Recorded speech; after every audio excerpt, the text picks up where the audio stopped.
Bonjour mes très chers frères et sœurs, je suis le frère Abdias, baptisé depuis 25 ans, 10 ans ancien et 10 ans dans le service de pionnier. Cela, bien évidemment, ne veut pas dire que je sois mieux que qui que ce soit, c'est simplement pour que vous puissiez me connaître un tout petit peu plus. Sachez que je ne suis en aucun cas un apostat ni un frère excommunié, et que vous ne trouverez dans cette vidéo aucun propos apostat ni aucun mensonge. Qui suis-je encore ? Je fais simplement partie des milliers de frères et sœurs particulièrement préoccupés par la façon dont la crise de 2020-2021 a été gérée au sein de l'organisation. Frères et sœurs, je sais que vous vous préoccupez réellement pour vos compagnons chrétiens, pour vos étudiants, ainsi que pour les gens en général. Alors, s'il vous plaît, faites l'effort de regarder cette vidéo jusqu'à la fin. Après quoi, si ce n'est déjà le cas, vous serez à même de mieux comprendre la situation. Je pense qu'il n'y a pas, au moment où je vous parle, de sujet plus important pour un témoin de Jéhovah. Certains diront, cette vidéo ne m'intéresse pas. Moi, de toute façon, Jéhovah ne peut rien me reprocher, j'ai obéi à son organisation. C'est faux. C'est totalement faux. N'importe quel frère ou sœur aurait dû avoir la maturité spirituelle suffisante pour comprendre que ce qui était en train d'être fait et ce qui était en train d'être demandé durant la crise posait de sérieuses questions. Analysons alors, s'il vous plaît, ce qu'il s'est produit et voyons ce qui peut être fait. D'abord, rappelons que nous avons suffisamment de preuves que nous sommes dans la merveilleuse organisation de notre cher Père Céleste Jéhovah, que rien ni personne ne peut nous faire douter de cette réalité, et qu'il est plus que jamais le moment de rester au sein de l'organisation et de continuer à travailler dans l'unité et avec la fidélité que Jéhovah attend de nous. Le Collège central nous a expliqué qu'il était certain que Jéhovah le guidait incontestablement pendant cette crise. Voir le point d'actualité numéro 9 de 2021, 4 minutes 11 secondes. Malheureusement, la réalité semble bien différente. Il y a des preuves incontestables que Jéhovah n'a absolument rien à voir avec la façon dont l'organisation a géré cette situation. Je sais que cela peut surprendre certains, mais je vous garantis que les faits sont têtus et ne pourront pas être contestés. Tous ces éléments complémentaires seront disponibles sur ma chaîne Graubanker. Veuillez prendre note, entre parenthèses, que je n'ai absolument rien à voir avec un certain Ghislain qui produit des vidéos sur ce même thème et qui, je pense, par immaturité spirituelle, n'a pas su surmonter sa terrible déception durant la crise et qui aujourd'hui se comporte comme un véritable apostat et ne fait que cracher son venin contre l'organisation. Moi, personnellement, je suis convaincu que quelque chose de très grave s'est produit et continue à se produire dans l'organisation. Pour autant, je sais pertinemment que ça reste l'organisation de Jéhovah, le Dieu véritable. La réalité est que nous avons assisté à un véritable désastre dans l'organisation de Jéhovah. Menaces, humiliations, sanctions, vie détruite et malheureusement perte d'êtres chers. Tout le problème repose sur l'extrême pression que l'organisation a exercée sur les gens durant cette période. Ainsi, si quelqu'un doute encore de cette pression, il peut se référer au point d'actualité numéro 1 de 2020, 17 minutes 9 secondes, au point d'actualité numéro 2 de 2020, 9 minutes 50 secondes, au point d'actualité numéro 9 de 2021, 4 minutes 11 secondes, etc., auxquels s'ajoutent les discours des anciens et des surveillants itinérants au sein des congrégations. Nous pouvons penser que s'il y a eu un problème dans la manière dont la situation a été gérée, Jéhovah s'en occupera. Alors, faisons simplement confiance et attendons. Ce serait, je pense, une erreur, car Jéhovah, comme nous le savons bien, ne fait plus de miracles, mais utilise ses serviteurs pour agir. Dans de nombreux pays, des frères et sœurs respectables souhaitent placer l'organisation face à ses responsabilités et demandent des explications, des excuses collectives et individuelles et des réparations légitimes. Tous les anciens ont l'obligation envers Jéhovah d'examiner attentivement et honnêtement ce qu'il s'est passé.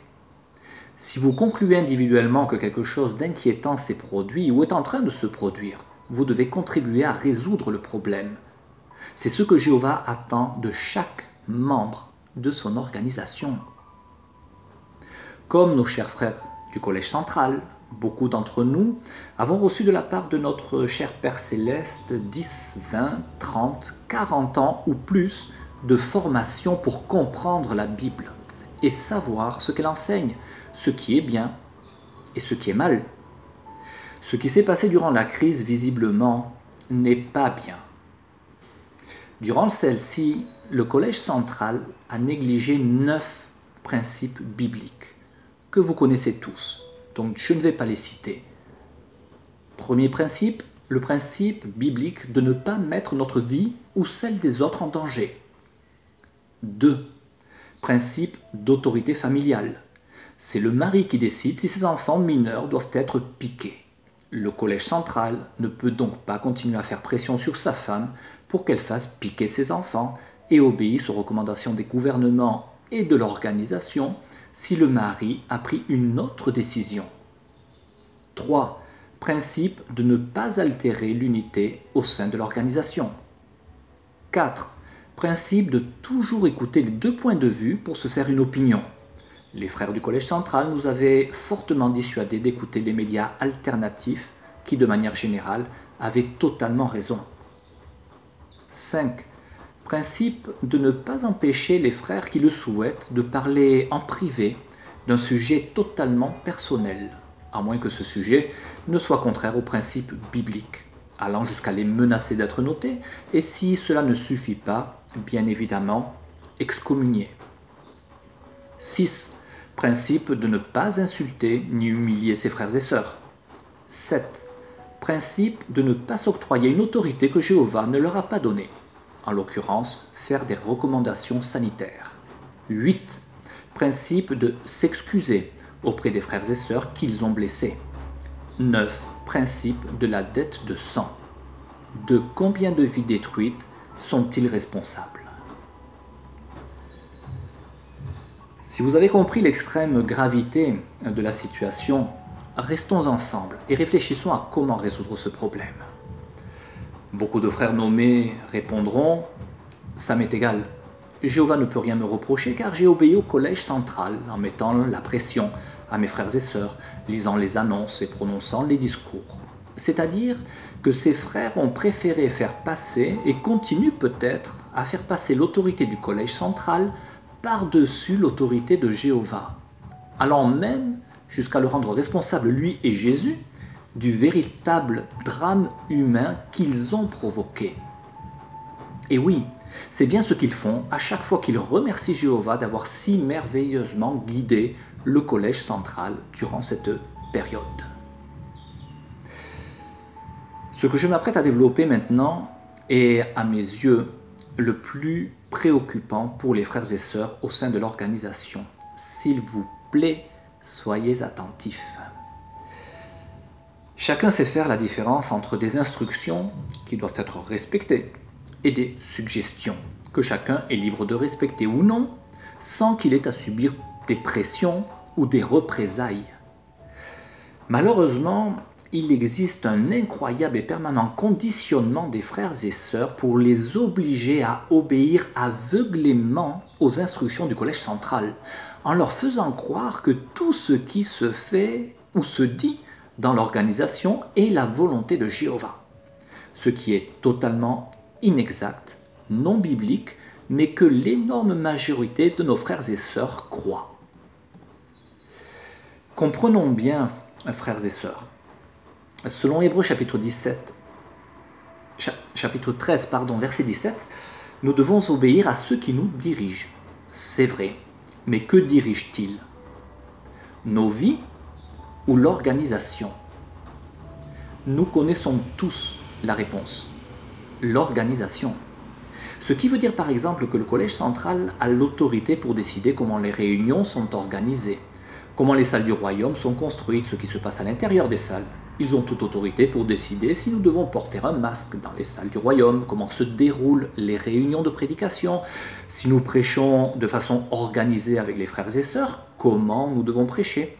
quel message nous devons apporter aux gens, etc.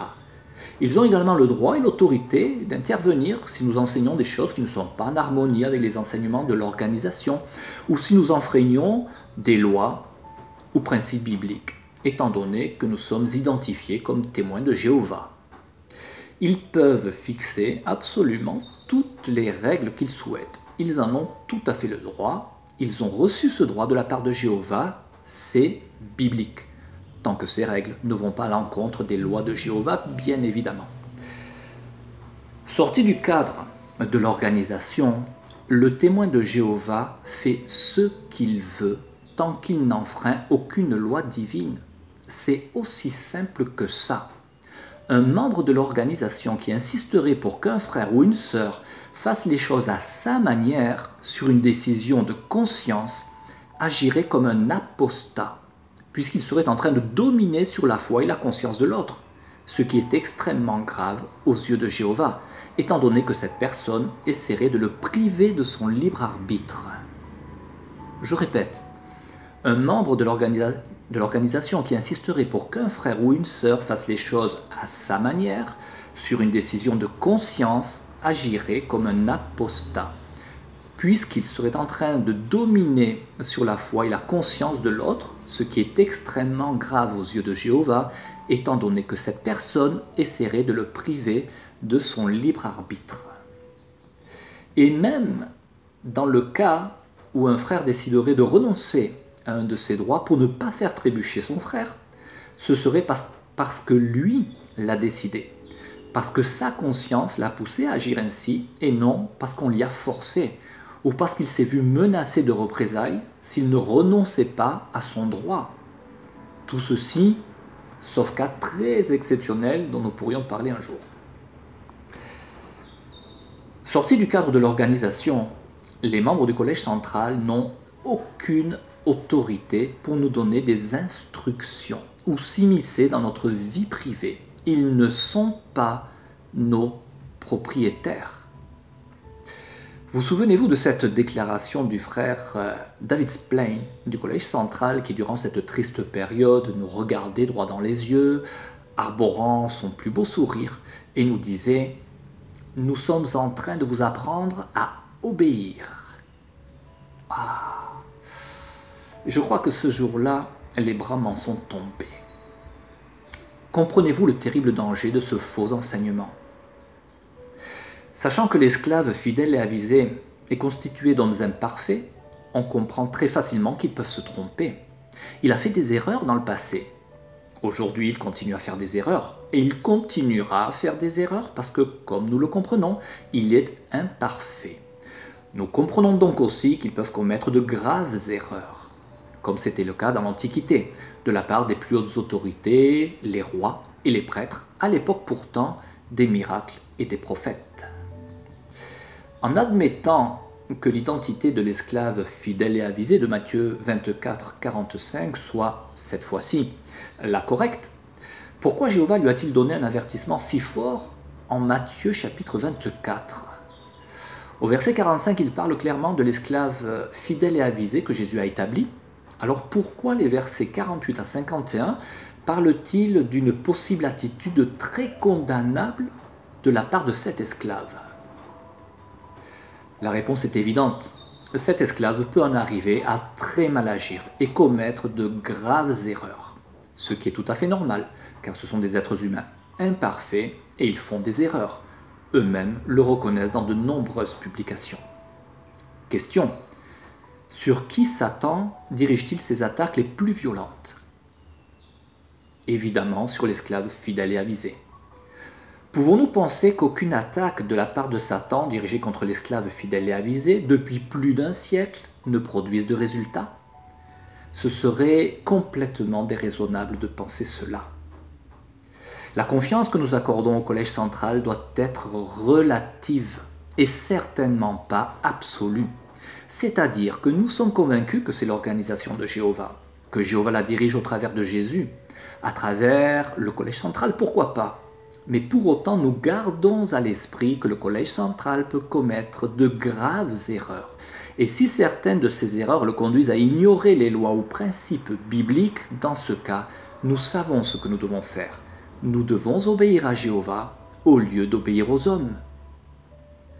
Rendez-vous compte, le Collège central nous laisse croire que son autorité est supérieure à celle de notre conscience éduquée par la Bible.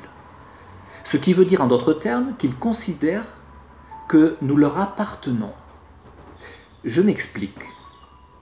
Le cadre précis de l'autorité d'un policier sur les gens, d'un professeur d'école sur ses élèves, d'un patron sur ses employés, etc., peut être défini très précisément. Et en aucun cas, ces personnes n'ont le droit de sortir de ce cadre précis sans prendre le risque de se voir condamnées en justice. Je mets au défi qui que ce soit de trouver dans une quelconque publication des témoins de Jéhovah un article qui expliquerait le cadre précis de leur autorité sur nous. J'étais un jour en prédication avec un assistant ministériel. Je vous promets que cette histoire est réelle. Je lui ai posé la question suivante. Imagine qu'un ancien rentre chez toi, regarde tes murs, peints de couleur crème, et te dise « Dans une semaine, tu dois avoir peint tes murs de couleur verte. C'est une instruction que je te donne. » Tu obéis? Le frère a baissé la tête, a réfléchi, et m'a répondu « Oui, il faut obéir à ceux qui nous dirigent. » Cela vous fait sourire, frères et sœurs? Alors faites le test autour de vous, vous serez surpris. Le Collège central et les anciens pourraient nous donner n'importe quelle instruction sur n'importe quel sujet, à n'importe quel moment, et selon eux, nous devrions nous taire et obéir aveuglément. Ça n'est absolument pas ce que Jéhovah attend de nous. En fait, c'est tout le contraire. Jéhovah attend de chacun de nous qu'il utilise sa capacité de raisonner pour tirer ses propres conclusions et prendre ses propres décisions. Jamais nous ne nous sommes engagés à obéir aveuglément à l'esclave fidèle et avisé, pas même le jour de notre baptême. Et nous ne trouverons rien non plus dans la Bible qui nous oblige à le faire. Comprenons bien, mes chers frères et sœurs, c'est l'organisation du vrai Dieu, le Tout-Puissant, Jéhovah. Nous sommes au bon endroit. Cela ne fait aucun doute. Rien ni personne ne pourrait nous en faire douter. Nous en avons suffisamment de preuves. Mais la réalité est quand même celle-ci. Durant la crise, le Collège central a recommandé 1. De rester à la maison au maximum. 2. De mettre le masque au maximum. 3. De se faire vacciner. 4. De ne pas écouter les médias alternatifs, mais seulement les traditionnels. Le Collège central a décidé 1. De ne jamais parler de traitement. 2. De ne pas recommander de faire de l'exercice, qui est la base d'une bonne santé. 3. De ne pas recommander de respirer l'air pur, ce qui est indispensable, surtout quand on a passé 8 heures à travailler avec le masque. 4. De ne pas conseiller de renforcer ses défenses immunitaires, qui est la base d'une bonne santé. 5. De tout faire pour faire taire les opposants. Et 6. De discréditer et humilier les frères et sœurs qui n'étaient pas d'accord avec eux, sous-entendant qu'ils étaient rebelles et insoumis. Qu'est-il arrivé au respect, à la prudence, à la sagesse, à l'équilibre et au bon jugement, au discernement que nous connaissions du Collège central? Nous devons comprendre, frères et sœurs, que si un problème grave survient au sein de l'organisation, Jéhovah ne le résoudra pas par miracle. Mais comme il a toujours fait, il utilisera ses serviteurs, n'importe lequel de ses serviteurs, même un garçon ou une petite fille, comme cela s'est produit dans le cas de Naaman. Depuis des milliers d'années, Jéhovah utilise des personnes courageuses pour exercer ou rétablir sa justice au sein de son peuple. Soyons de ce genre de serviteurs de Jéhovah. Comprenons bien qu'il s'agit peut-être de la pire crise jamais traversée au sein de l'organisation moderne de Jéhovah, et qu'aujourd'hui, il s'agit d'aider à protéger ce qu'il y a de plus sacré, c'est-à-dire la vie humaine, en veillant à ce que plus jamais une telle situation ne se reproduise. Personnellement, pas une goutte de sang ne coule de mes mains. Personnellement, je n'ai encouragé personne à s'inoculer, ni ai dissuadé personne de le faire. Mais quand on vous démontre votre terrible responsabilité dans cette affaire, vous répondez « Moi, obéir, esclave fidèle et avisé ». Et quand on vous démontre votre terrible culpabilité devant Jéhovah pour tous les principes bibliques que vous avez enfreints, vous répondez « Moi, obéir, esclave fidèle et avisé ». Et quand on vous démontre l'horrible souffrance que vous avez provoquée chez vos frères et sœurs, vous continuez de répondre « Moi, obéir, esclave fidèle et avisé ». Si vous faites partie de ces anciens qui avaient participé à ce désastre, ou si vous faites partie de ces milliers de frères et sœurs qui avaient fortement manqué de compréhension ou de compassion pour vos compagnons, qui ne voulaient pas ou ne pouvaient pas céder à la pression, aujourd'hui vous êtes face à deux choix. Le premier choix, continuez ainsi, comme si de rien n'était, comme si de rien ne s'était produit, indifférent à la souffrance de vos compagnons. Ou ouvrir les yeux pour comprendre la gravité de ce qui s'est produit, de façon à faire en sorte que demain, un tel drame ne se reproduise pas. En ce qui me concerne, je ne laisserai personne continuer à maltraiter ou mettre en danger mes frères et sœurs sans rien faire. Que chacun prenne ses propres responsabilités et fasse un minimum d'efforts pour comprendre ce que Jéhovah attend maintenant de chacun de nous. Je sais que les Bethel, les surveillants de circonscription, les anciens et bien évidemment le collège central ont reçu des milliers de lettres de frères et sœurs qui leur exprimaient leur souffrance et leurs préoccupations. Frères et sœurs que Jéhovah a clairement utilisés pour aider le collège central à comprendre la gravité de leur manière d'agir. Et qu'ont-ils fait? Rien. Rien du tout. Pas une excuse, pas une explication. Ils ont simplement continué comme si de rien n'était, complètement sourds et indifférents aux inquiétudes et à la souffrance de nos frères et sœurs, finissant chacun des broadcastings avec un grand sourire et un « nous vous aimons vraiment beaucoup », alors qu'ils savent pertinemment qu'ils ont provoqué la mort et la destruction de nombreuses personnes et de nombreuses familles. Question.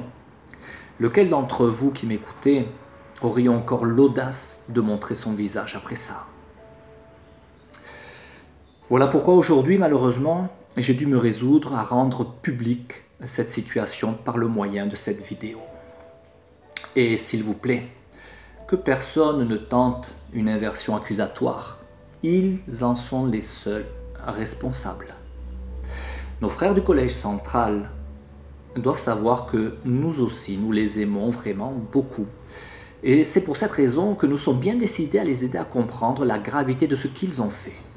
Nos frères du collège central sont responsables de la destruction, voire de la mort de milliers de personnes et vont devoir comparaître devant Jéhovah dans ce système de choses.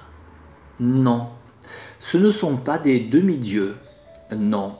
Ils ne sont pas au-dessus des lois de Jéhovah. Non, ils ne sont pas au-dessus des propres règles que eux-mêmes ont fixées.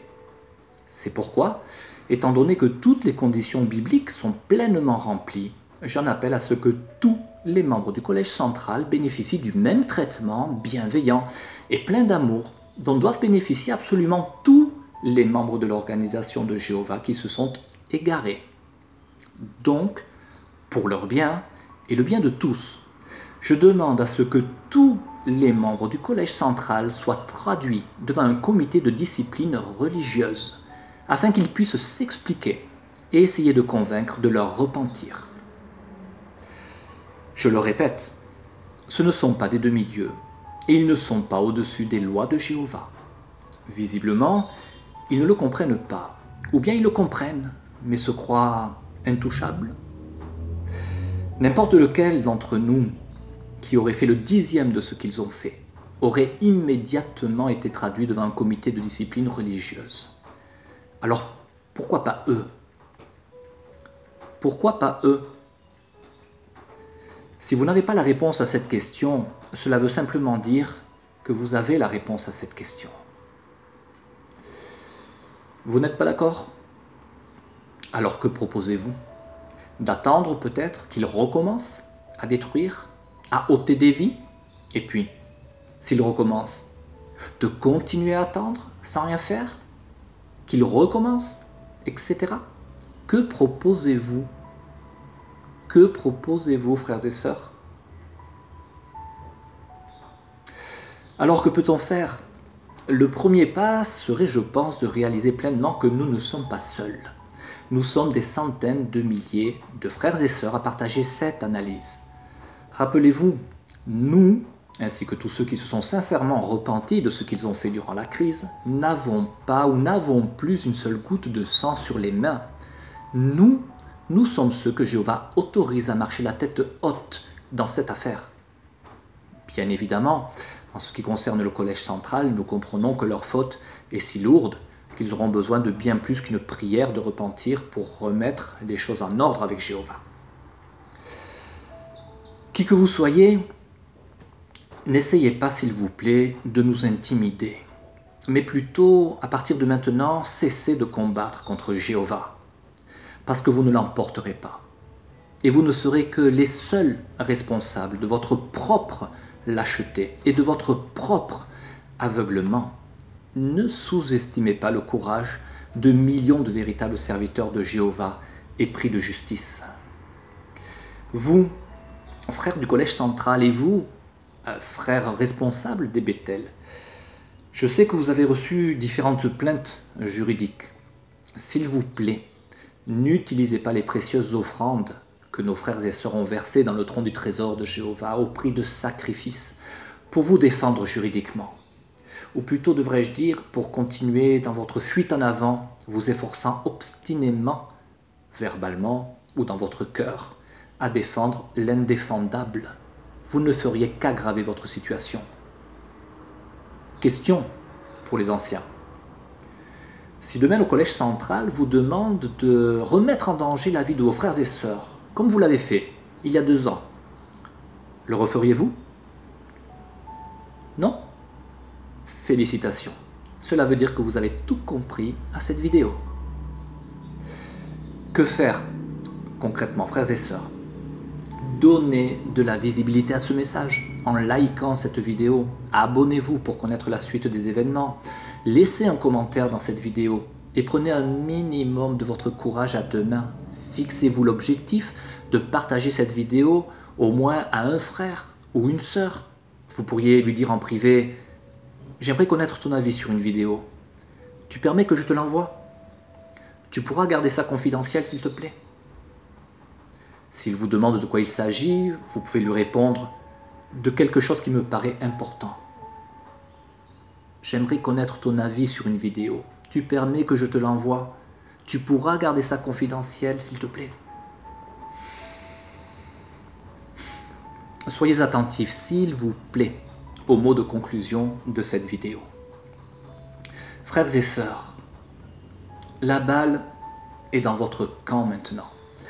Si vous avez compris la gravité de la situation, ne restez pas passifs, soyez courageux, agissez, prenez le parti de la justice. Ne faites pas comme si vous n'aviez rien vu, ni rien entendu, ni rien compris. Personnellement, je pense que Jéhovah espère beaucoup mieux de chacun d'entre nous. N'oubliez jamais, les seuls responsables de cette terrible situation sont les membres du collège central et leurs complices, trop obstinés, trop suffisants ou trop méprisants à l'égard des frères et sœurs qu'ils ont fait souffrir. Ensemble, aux côtés du Dieu véritable, travaillons à résoudre cette terrible crise qui ne fait que salir le nom de notre très cher Père Céleste Jéhovah et continue à mettre en péril la vie de nos frères et sœurs et des gens qui nous entourent. Si vous voulez traduire et diffuser cette vidéo dans une autre langue, faites-le, mais de façon très appliquée, très consciencieuse, de façon à ne pas altérer son message et en veillant à ce que le son de la vidéo soit clair et audible. Qui que vous soyez, si vous le souhaitez, diffusez cette vidéo. ou une partie de celle-ci, sans bien évidemment altérer le sens de mes propos. Plus que tout, frères et sœurs, restez dans l'organisation et continuez à profiter de l'excellente nourriture spirituelle que Jéhovah nous fournit. De plus, c'est là que vous pourrez être les plus utiles, mais restez prudents comme des serpents et innocents comme des colombes. Et plus que tout, ne cessons de supplier Jéhovah pour qu'il continue à nous guider durant cette crise vraiment préoccupante et qu'il nous donne la force et le courage de faire ce qui est juste. Que Jéhovah vous bénisse, mes frères et sœurs, tout mon plus sincère et profond amour fraternel. Laissez un commentaire dans cette vidéo, s'il vous plaît.